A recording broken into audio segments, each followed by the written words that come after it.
I never liked the attic.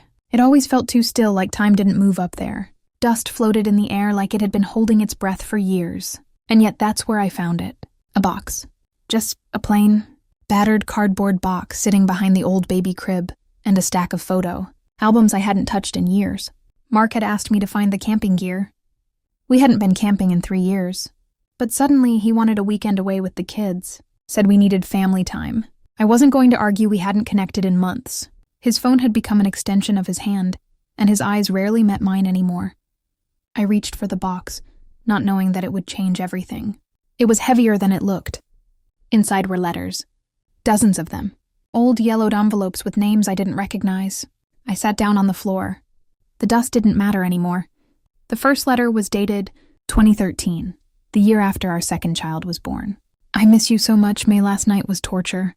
Watching you pretend like nothing's happening when I know you're lying in bed with her just hours later. Do you even think of me when you kiss her? I felt my hands tremble. I read the next letter. And the next, each one more intimate than the last. Some of them had photos. Some had lipstick stains. Some mentioned my name. Mockingly. She still has no idea, huh? You're a master of lies, baby. But I hate that you go back to her every night. My mouth went dry. Mark. My Mark. The man I thought I'd grown old with, built a life with. He had been living a double life. And I had been living in a dream. A beautiful orchestrated lie. I sat there, surrounded by dust and betrayal, unable to cry. I wasn't ready for tears. Not yet. I'm Isabella Moore, 36 years old, wife, mother of 2, and apparently the last one to know. All I could think was, why was this box hidden in the attic? Was I meant to find it? Or was it forgotten? Because if it was forgotten, that meant there was more. I didn't sleep that night. I placed the box back exactly where I'd found it, like I was returning something sacred to its shrine, but its contents burned into my mind, letter by letter. I could still hear her words, not mine, not hers. The other woman. I lay in bed beside Mark, watching him sleep like nothing in the world could touch him. His chest rose and fell in rhythm, unbothered, undisturbed. I hated how peaceful he looked. I hated that I was the one who couldn't breathe. The next morning, I watched him get dressed like always. Button-up shirt, watch, wallet, phone, kiss on my cheek. That same robotic routine. I stared at him from across the room. So, I asked, trying to sound casual, do you remember what was in the attic? He paused for a second. The camping gear? Yeah, I smiled. I didn't find it. But I found something else. He didn't even blink. Oh, just some old letters. You know, from college maybe? That was the first time I saw his body tense. Just a flicker, barely noticeable, but I saw it. That's when I knew. He didn't ask which letters. He didn't ask whose name was on them. He didn't ask if I read them, because he already knew. And suddenly I wasn't heartbroken. I was angry. How long? How many nights had he kissed me while loving someone else? How many holidays, birthdays, lazy Sundays were built on lies? Later that afternoon, I called my sister, Rachel. She always hated Mark. Said he was too polished, too charming, too perfect. I used to laugh and tell her she watched too many thrillers. But now I wasn't laughing. I found letters, I told her. In the attic. From another woman. She was silent for a moment. Then she said the words that hit harder than anything I'd read. Bella, what if it's not just one woman? I hadn't thought of that. Until that moment, my pain had a name, a face, a rival. But now, it was multiplying. I was standing at the edge of a cliff and the fall was just beginning. I opened drawers, searched boxes in the garage, scrolled through old photo backups on the laptop looking for what? I wasn't sure. Proof? Closure? Another lie? Mark came home late that night. He said work had run long. I just smiled and said dinner was in the fridge. He didn't ask why I wasn't eating with him. He didn't notice I was still wearing the same clothes from this morning. He didn't notice anything, just like always. When he finally went to bed, I stayed on the couch and stared at our wedding photo above the fireplace. God, I used to love that photo. The way he looked at me. The way I smiled like nothing could ever go wrong. I used to believe in that girl. Now I just pitied her. The next morning, I went back to the attic. This time I dug deeper behind old Halloween boxes, behind dusty books, behind things untouched in a decade. That's when I found the journal. It wasn't mine. It wasn't his. It was hers. I didn't recognize the name on the first page, Melissa Grace Carter. The first entry was dated 2015. I met his wife today. He said it was a mistake, but God, I saw her face. She looked so tired. I think she suspects something. I sat there, heart racing, reading entry after entry like a woman possessed. Melissa wasn't just some affair. She was in love with him. And somehow, she'd met me. I don't remember that day, but I believe her. She wrote about bumping into me at the supermarket. She described what I was wearing. She said I smiled at her. I was pregnant with our second child. And she was the woman sleeping with my husband. She even described my wedding ring. I couldn't stop staring at her hand. The gold band, simple, elegant. I wonder if he picked it out. I wonder if he lies to her while holding that hand. It wasn't just betrayal anymore. It was invasion. She had entered my life, stood inches from me, and smiled in my face while sleeping with the man I built my world around. And Mark? He never said a word. I couldn't keep pretending anymore. Not after the journal. Not after Melissa's words bled into my mind like ink in water. I spent that entire night reading her entries. She wrote like she loved him, but also like she hated herself for it. She knew about me. She called me the wife, never by name, always with that detached guilt. Like naming me would make it more real, like saying Isabella would make her choke on the truth. He says he loves me. He says he's just staying for the kids, but I know he still sleeps with her. He lies so easily even to me now. She was unraveling, and I was unraveling with her. The next morning, I confronted him. I waited until the kids were at school. I placed the journal on the kitchen table, opened to a random page, and stood there in silence. He walked in, glanced down, and froze. "Bella," he said, his voice thin, "where did you find that?" I didn't answer. I just asked, "How many?" He blinked. "What?" I looked him dead in the eye. "How many women, Mark? Because this one knew me. She wrote about me. She met me. How many more walked past me in grocery aisles? How many knew about me while I was blind in my own home?" He opened his mouth, but I cut him off. "She called me the wife. Not Isabella. Just the wife. Like I was some ghost in your story." His hands trembled. He said it was only her. Just Melissa. But I'd read the letters. Her name wasn't the only one. There was Angela, who sent him photos of sunsets and called him baby in every letter. There was Renee, who mentioned their secret hotel off Route 9. There were messages scrawled in lipstick, receipts tucked into envelopes. This wasn't a single mistake. This was a lifestyle. And the worst part? He still didn't look sorry. He looked inconvenienced, like my discovery had just complicated his evening plans. That was the moment I realized he would never tell me the truth, because he didn't think I deserved it. He didn't see me as a partner.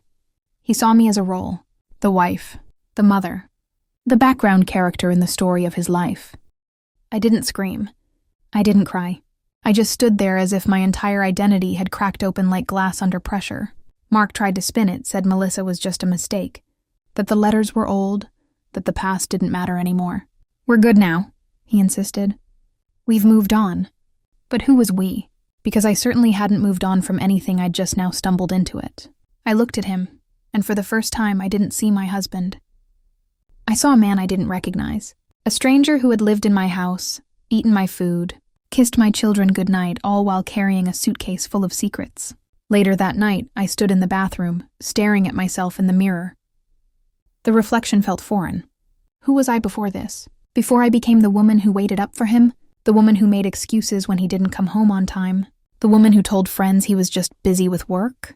My skin felt tighter, my eyes older, like I had aged 5 years in 5 days. I didn't sleep in our bed that night. I took a pillow and blanket and curled up on the couch, like a stranger in my own home. In the silence, I pulled out Melissa's journal again. One entry caught my eye, one I'd skipped before. He said he'd leave her. I told him not to. God help me, I told him not to. Because if he left, it would make us real. And I don't want to be real. I don't want to live in the light. Melissa didn't want him. Not really. She wanted the illusion. The romance in the shadows. The fantasy where she could feel wanted without having to build a life. And I had the reality. The bills. The diapers. The broken dishwashers and PTA meetings. The unfiltered, unglamorous version of him. She loved the idea of him. I loved the everyday version, the one who snored, left socks everywhere and forgot to take the trash out. And yet, he gave her the poetry, and gave me the silence. That truth hurt the most. The next morning, I woke up sore from the couch. The sun was peeking through the blinds, casting soft shadows on the walls. For a second, I almost forgot everything, almost. But then I saw the journal on the coffee table, and the weight of reality settled back on my chest like a stone. Mark had already left for work. No note, no call, just silence. I made myself coffee, out of habit more than desire, and sat alone at the kitchen table. My hands wrapped tightly around the warm mug like it could anchor me to something solid. I thought about the woman I used to be. The girl who waited by the phone when Mark traveled. The woman who packed his lunch with little sticky notes that said, "I love you, stay safe." The mother who stayed up late sewing Halloween costumes while he texted someone else. Where did she go? How did she become this version of me quiet, anxious, walking on eggshells in her own home? And worse, how long had I known something was wrong, but chosen not to see it? There were always signs. The texts he guarded, the sudden work trips, the way he flinched when I mentioned certain names. I had swallowed every red flag like candy-coated poison. Because I loved him, because I believed in the life we built. Because I thought if I just worked harder, smiled more, gave more, he'd stay. I picked up the journal again. Not to read, this time to burn. But I didn't. I couldn't. It wasn't just Melissa's handwriting anymore. It was a mirror. A reflection of every lie I had pretended not to hear. Every moment I betrayed myself to keep things looking perfect on the outside. I put the journal in a box, taped it shut, and labeled it "For the Lawyer." Because I knew this wasn't something I could forgive. This wasn't a single wound, it was death by 1,000 paper cuts. And I was done bleeding for a man who never once noticed. I made an appointment with a lawyer that same day. I didn't tell Mark. I didn't cry in the car. I didn't clutch my chest or question if I was doing the right thing. For once I just moved. Like I'd finally remembered I had legs and a spine. The office was sterile, with clean floors and soft music playing in the background. The receptionist smiled like this was normal, like women walked in every day holding broken vows in manila folders. I sat across from a woman named Karen. She was older than me, sharp-eyed and calm. "I've read hundreds of journals," she said, after I gave her the box. "And I've represented women who forgave worse. But I've also seen what happens when they stay too long." I nodded, tears burning behind my eyes but refusing to fall. "What do you want?" she asked me. And for the first time in years, I didn't say "I don't know." I said, "I want peace. I want honesty. I want to stop pretending." She smiled like she'd been waiting to hear that. After I left, I drove to a park I hadn't visited in years. I sat on a bench and watched the clouds shift lazily across the sky. Like time wasn't running out, like the world was still kind. I thought about telling the kids. How do you tell your children that their father is not the hero you once painted him to be? How do you explain betrayal in words that don't destroy their childhood? I didn't know. But I would find a way, because they deserved honesty too, even if it hurt. That night, Mark came home late again. I was sitting in the dining room, lights low, no dinner on the table, just a manila envelope with my name on it. He looked at it, then at me. "What is this?" "My boundaries," I said, for the first time. He didn't say anything, didn't open it, just stared at me like I was someone else. And maybe I was. Maybe the Isabella he knew, the one who smiled through her pain and kept the house spotless, had finally left.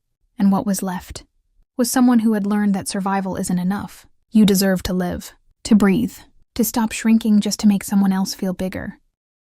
The house felt different now. Not emptier, just quieter, as if my silence had finally reclaimed its space.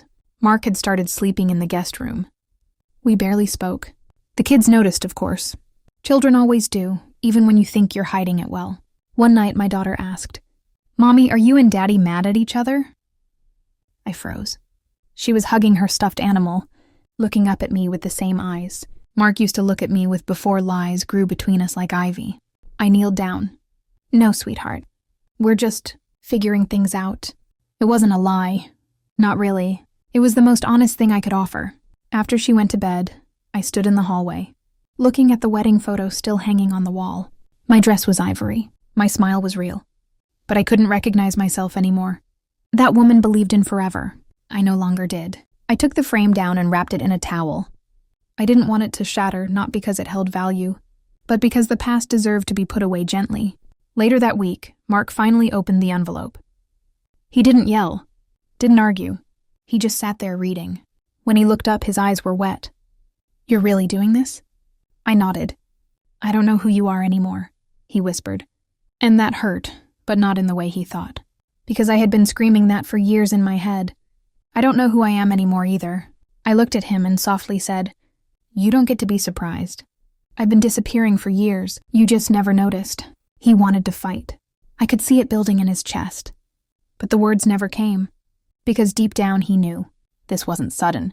This wasn't dramatic. This was the slow goodbye he never paid attention to. He just hadn't realized it until it had already happened. The morning he left, it rained. Not a storm, just a slow, steady drizzle, the kind that made the windows cry alongside you. Mark didn't slam the door, didn't say goodbye. He just walked out with a single duffel bag and a jacket slung over his shoulder, like he was leaving for a weekend trip not ending a decade. I stood by the window and watched his car pull away. No part of me wanted to chase it. No part of me whispered, "Stop him." It was over, but something else was just beginning. The silence he left behind wasn't empty. It was spacious, like a room finally cleared of smoke, revealing everything I hadn't noticed while choking. I made breakfast with music playing in the background, my music, not the background news Mark always insisted on. The kids were quiet at first. Then, questions started. Is Daddy coming back? Are you and Daddy still married?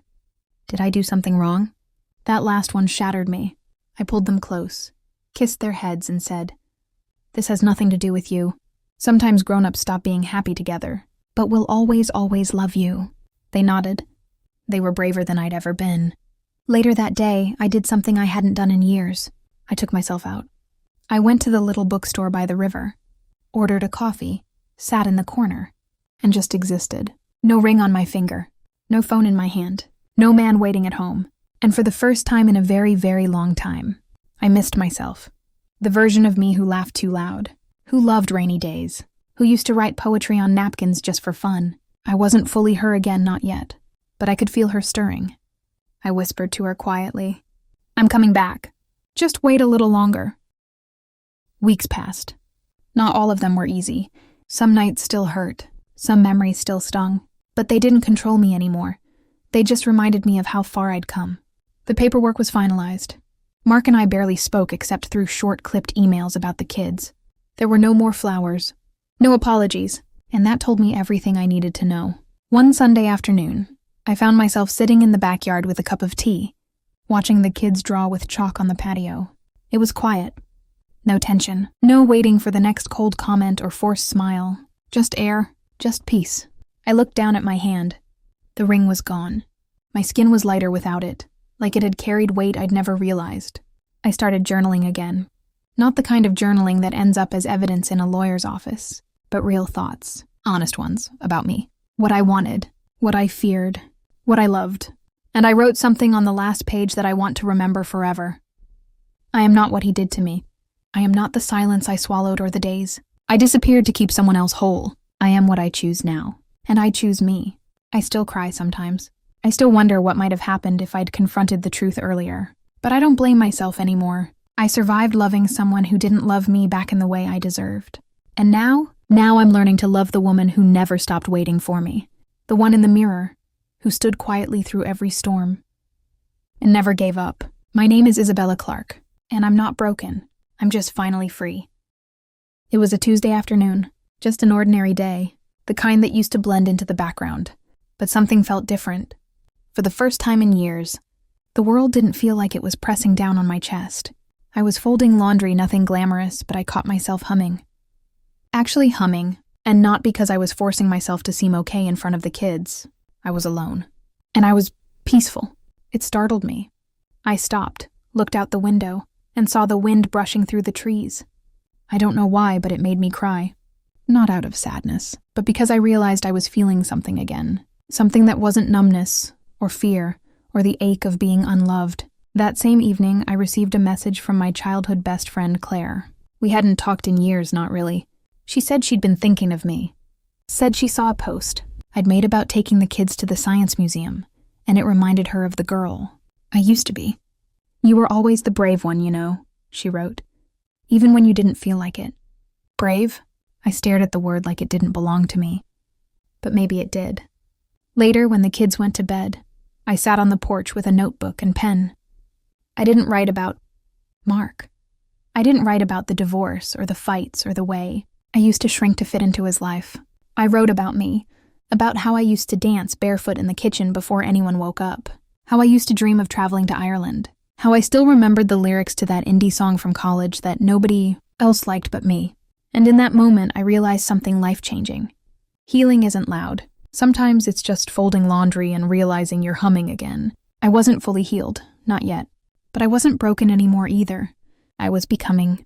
And for the first time in what felt like forever, I liked the woman I was becoming. A few days after Claire's message, she invited me to a small art exhibit downtown. I almost said no. The old version of me, the one who'd apologize for taking up space, was still loud in my head. But I reminded myself, you promised to say yes more. To life, to joy, to yourself. So I went. And for the first time in years, I wore something that made me feel beautiful, not presentable, not appropriate, not invisible. Just beautiful. As I walked into the gallery, I felt nervous. My palms were sweating. My heart raced. But Claire was there, waiting with open arms. She didn't treat me like a wounded woman. She didn't ask about Mark or the divorce right away. She just smiled and said, "It's good to see you, Izzy, the real you." We walked through the gallery, room by room, laughing softly and commenting on the oddest paintings. There was an abstract piece, chaotic and colorful, full of jagged edges and unfinished strokes. I couldn't take my eyes off it. "It looks messy," I whispered, like pain and beauty collided. Claire looked at me and said, "Maybe that's what healing looks like." And just like that, my throat closed up. That painting reminded me of me, not the woman who kept a spotless house and a flawless mask, but the one who had survived the mess, the heartbreak, and was still finding color in the cracks. After the gallery, we grabbed coffee and sat on a bench near the river. Claire leaned in and asked, "Do you remember when we were 16 and you swore you'd write a novel someday?" I laughed. God, I barely remember what I said yesterday. But her words stayed with me. All night, and the next day, and the next. That weekend I bought a secondhand desk, cleared a corner in the bedroom, lit a candle, and stared at a blank page for a long, long time. Then I started to write. Not a novel, not yet, but a memory. Then another. Then a feeling. Then a story I hadn't told anyone. Each word felt like reclaiming a piece of myself. Each sentence was a whisper from the woman I used to be. Not the wife. Not the mother. Not the ex. Just Isabella. And for the first time, that felt like enough. It was a Thursday afternoon when Mark showed up unannounced. The knock on the door startled me. The kids were still at school, and I had just finished editing a few pages of my latest story. My first instinct was to pretend I wasn't home. Old habits die hard, I guess. But something in me said, no more hiding. I opened the door slowly, and there he was, same smirk, same overconfident stance. But something had shifted. Not in him. In me. He looked around, surprised. "Looks different in here," he said. I nodded. I changed some things. He hovered at the threshold like a man testing the temperature of unfamiliar water. For a moment, I thought he might apologize. Instead, he said, "I was in the neighborhood. Thought I'd check on you." I kept my voice calm. "We're doing just fine." There was a silence between us, but it wasn't the same charged silence I used to dread. This one felt like a door that had already been closed. Firm. Final. He stepped inside, looked around, and said, "You're writing again?" I nodded. "Yes, I've started submitting short stories to some journals." He chuckled. "Didn't think you'd stick with it? That would have crushed me once. But not today." "That's okay," I replied. "You don't have to believe in me. I already do." He raised an eyebrow. He wasn't used to this version of me, the version that didn't flinch, didn't explain herself, didn't shrink. He asked if he could stay for coffee. I told him I had things to do. He looked surprised again, as if saying no to him required permission I no longer needed. "I miss the kids," he said finally. "You know the schedule. You'll see them Saturday." He lingered a bit longer, like he was waiting for the door to reopen between us. But it wouldn't. Not anymore. When he finally left, I sat back down at my desk and stared at the screen. My hands were shaking, not from fear, but from the adrenaline of reclaiming my space. That moment wasn't loud. I didn't scream or slam the door. I didn't cry afterward, but it was monumental. Because for the first time in years, I had looked a man in the face who once made me question everything I was, and I didn't apologize for who I had become. It was a quiet Sunday morning when my daughter, Lily, walked into the kitchen with tears in her eyes. She had just come back from a sleepover at her friend's house, and something about the way she clutched. Her backpack told me this wasn't about forgotten. pajamas, or homesickness. I knelt down, brushing the hair from her face. "What happened, sweetheart?" She hesitated, then whispered. "They made fun of me for reading instead of playing on their phones. They said I was weird." My heart ached. Not just because someone had hurt my daughter's feelings, but because I knew that pain too well. The pain of being too much for some people, too quiet, too curious, too yourself. I took her hand and walked her to the couch. We sat in silence for a moment. I could tell she was holding in more than she knew how to say. "You know," I began, "when I was your age, I was just like you. I used to read books in the cafeteria and carry a notebook everywhere. People thought I was weird too." Her eyes widened. "Really?" I smiled. "Really. And you know what I learned? That being different is exactly what makes you powerful." She looked down, fiddling with the hem of her sleeve. "But I don't want them to laugh at me." I reached over, lifted her chin gently. "Being laughed at isn't the worst thing that can happen. Shrinking yourself to fit into places that don't deserve you, that's far worse." She nodded slowly, her eyes glistening with understanding far beyond her years. Later that day, we went to the bookstore together. I let her choose any book she wanted, and she picked a story about a brave girl who saved her village using only her wits and her courage. As we walked home, she held my hand a little tighter. "Mom," she said, "when I grow up, I want to be like you." I stopped in my tracks. There was a time not too long ago when I feared what my children might learn from watching me, that they'd see the way I bent myself to make others comfortable, that they'd learn silence over truth, politeness over self-worth. But now I was showing her something different. I was showing her what becoming looked like. Not perfect, not always strong, but honest and full of heart. That night, after the kids went to sleep, I sat at my desk again. And I didn't write a story for submission. I wrote a letter to my daughter. A letter she wouldn't read until she was much older. In it, I told her everything I wish someone had told me when I was her age. Don't apologize for your light, Lily. Don't shrink for anyone. Love deeply, but never lose yourself inside someone else's shadow. And if the world tells you you're too much, smile and be more.